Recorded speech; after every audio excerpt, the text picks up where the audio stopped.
Hey guys, we're going to do our recap today. We are doing it on video this week. Hope you enjoy.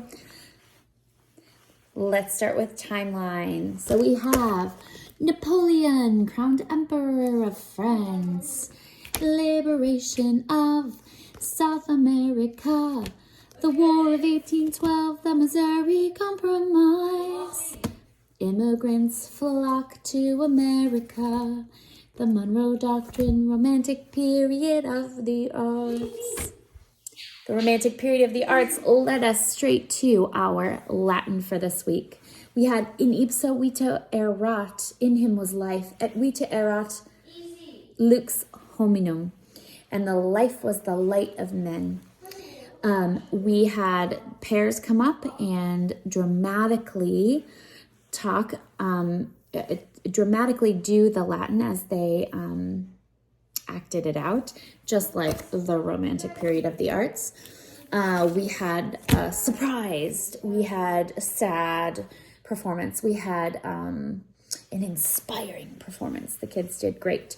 We talked about how the Romantic Period of the Arts would have been very expressive. Next, we went tomorrow, I love ya. Tomorrow, you're only a day away. We did that because tomorrow is Valentine's Day. But we used tomorrow to do our English grammar, which is the subject is that part of a sentence about which something is being said. Next, we went to math. We have the area of a square. I talked about how when I teach my kids area, we always kind of say squarea because everything is going to be squared when you're talking area. But the area of a square equals the length of a side squared. The area of a square equals the length of its side squared. Those are the motions we did for math. Next, we went to our science. So our science, we are doing by chanting. We are using Homeschool Helper. We just didn't do it last week or today. But next week, when we get all 12 of the first elements, we will. So this week is 5, boron B, 11, 6, carbon C, 12, 7, nitrogen N, 14, 8, oxygen O, 16. And the question is, what are the second 4 elements in the periodic table by number, element, symbol, and mass? Next, we have our history sentence, which is, tell me about the 19th Amendment. Elizabeth Cady Stanton and Susan B. Anthony led the women's suffrage movement in the United States, resulting in the 19th Amendment in 1920 that granted women the right to vote. We talked about the Constitution, amendments, the Bill of Rights, voting, why we vote, what we vote for, and why it's important that everyone does have the opportunity to vote over the age of 18. We also held up signs while we listened to the history sentence song. Lastly, our geography are rivers in the east. So we did the Mississippi, and flowing into the Mississippi from the east, we have the Ohio River. Flowing in from the west, we have the Missouri River up on top and Arkansas River down below. And then we have the St. Lawrence River that is in the northern part of the United States. Next, with fine arts, we had the ultimate privilege of actually having Andrew Wyeth come to visit us. Andrew Wyeth died in 2009, so we're not really sure how he got there today, but it's pretty amazing.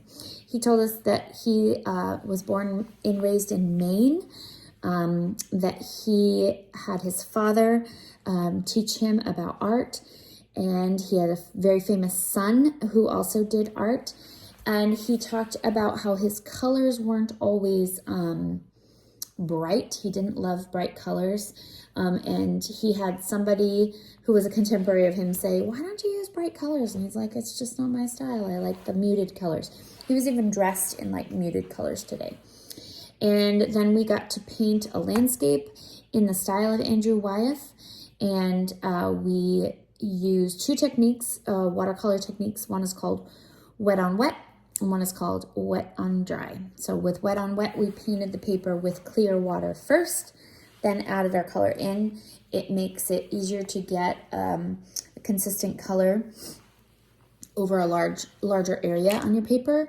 And then we used wet on a dry, so we left a couple spots dry, then used our bristles of our brush to create texture as we picked up some paint with a brush, but then it's going into dry paper, which allows for more texture.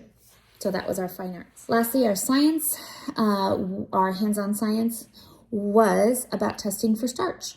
We had several different foods and items onto which we put iodine drops to see if the iodine changed from its reddish brownish color to a purple blue. We were looking for the purple blue. We really it came out more of a black actually when it changed. So we found starch in bread, in crackers, in apple, and in potato. Did not find starch in cheese, paper, and sugar. So that was our fine arts. We went over our scientific method, and I think that's it. Our review today was that we got to go around the entire building and go to different classrooms for different strands. My room was history sentence. Other tutors took a geography strand, or all of them, Latin, everything. And the kids got stickers to place on their Valentine's bookmarks. It was pretty cool. We had a great day. Thanks for listening.